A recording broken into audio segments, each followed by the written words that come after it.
Last Sunday আমরা বান্ধবীরা মিলে আমাদেরই গ্রুপের নেক্সট ব্রাইড টু বি প্রত্যুষের আইবুড়ো ভাতের অ্যারেঞ্জমেন্ট করেছিলাম। তো তার জন্য আমরা সকাল সকাল সবাই রেডি হয়ে চলে গিয়েছিলাম তিন্নিদের বাড়িতে। সেখানে গিয়ে প্রথমেই কিন্তু আমরা সমস্ত কিছু গোছগাছের জন্য কাজে লেগে পড়েছিলাম। আইবুড়ো ভাতের পুরো মিলের প্রত্যেকটা আইটেম আমরা সবাই যার যার বাড়ি থেকে রান্না করে এনেছিলাম। যেমন এই দই কাতলাটা আমি বাড়ি থেকে রান্না করে এনেছি। তো এদিকে ওর থালা আর বাটিগুলো মোটামুটি সাজানোর পর কিন্তু আমরা মাঝখানে একটু রিলসও করে নিয়েছি। এরপর আমরা আইবুড়ো ভাতের সমস্ত আইটেমগুলোকে ঠিকঠাক করে সাজিয়ে ওর সামনে খেতে দিয়েছি। আর আমার উপর পড়লো ওকে বরণ করার দায়িত্ব। তো ওকে বরণ করে নিলাম। আর তোমাদের একটু আইটেমগুলো দেখিয়ে দিই।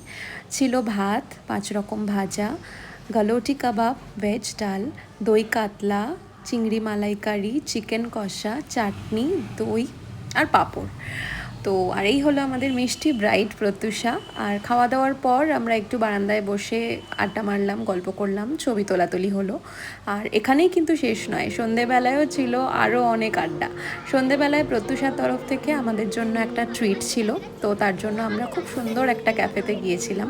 সেখানে খুব সুন্দর গান হচ্ছিল, যে সিঙ্গার ছিল সে খুব ভালো গান করছিল।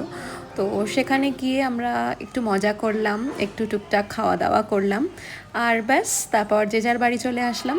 টাটা।